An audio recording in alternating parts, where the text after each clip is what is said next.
ஐந்து கரத்தோனை போற்றி, ஆனை முகத்தானை போற்றி, மூஷிக வாகனனை போற்றி, மூலப்பரம்பொருளை போற்றி, சித்தி புத்தி விநாயக பெருமானை போற்றி.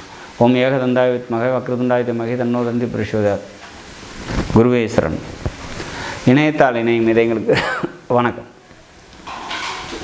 இது ஆடி மாத ராசிகளும் ஆடி மாதம் துலாம் ராசிக்கு எப்படி இருக்க போகுது அப்படிங்கிறது பார்க்கலாம். அதுக்கு முன்னாடி ஆடி மாதத்தில் வரக்கூடிய முக்கிய விசேஷ தினங்கள் அப்படின்னா ஜூலை 17ஆம் தேதி ஆடி மாத பிறப்பு, ஆகஸ்ட் 3ஆம் தேதி ஆடி பெருக்கு, ஆடி 18 அன்றைய தினம் நீர்நிலைகளில் இருக்கக்கூடிய தெய்வ வழிபாடுகள் நம்மளோட கர்ம வினைகள்லாம் நீக்கிறதுக்கு வழிவகை செய்யும். ஆகஸ்ட் 7ஆம் தேதி ஆடி பூரம், அன்றைய தினம் அம்பாள் வழிபாடு, ஆண்டாள் வழிபாடு சிறப்பை தரும். ஆண்டாள் வழிபாடு மேற்கொள்ளும் போது திருமண வாழ்க்கை சரியாக அமையாதவங்களுக்கு நல்ல திருமண வாழ்க்கை அமையும்.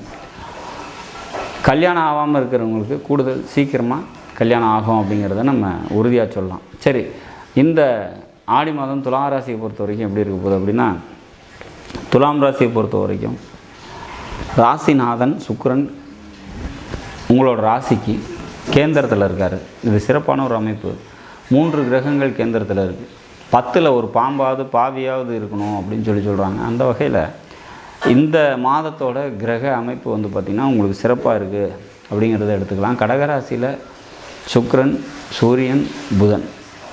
அப்போ துலாம் ராசிக்கு லாபாதிபதினு சொல்லக்கூடிய சூரியன், பாக்கியாதிபதினு சொல்லக்கூடிய புதன், லக்னாதிபதி மற்றும் அட்டமாதிபதி 12ஆம் அதிபதி அப்படின்றவங்கெல்லாம் சேர்ந்து அங்கே 10ல் இருக்கிறது யோகம் அப்படிங்கிறத சொல்லலாம். பொருளாதாரம் நல்லாயிருக்கும், சொந்த தொழில் செஞ்சும் தொழில் முன்னேற்றம் அடையும் அப்படிங்கிறத எதிர்பார்க்கலாம்.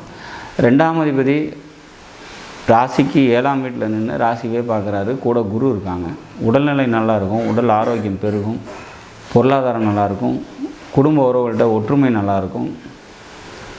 எடுத்த முயற்சிகளில் வெற்றியும் தன்னம்பிக்கையும் தைரியமும் முன்னேற்றமும் சிறப்பாக இருக்கும் அப்படிங்கிற மாதிரியான ஒரு அமைப்பு. மொத்தத்தில் இருக்கக்கூடிய கிரக அடைவுகளை நம்ம எடுத்து பார்க்கும்போது துலாம் ராசியை பொறுத்த வரைக்கும் இந்த மாதம் ஒரு சிறப்பான ஒரு மாதமாக, நல்ல முன்னேற்றம் தரக்கூடிய ஒரு மாதமாக நிச்சயமாக இருக்கும் அப்படிங்கிற மாதிரியான ஒரு சுச்சுவேஷன்.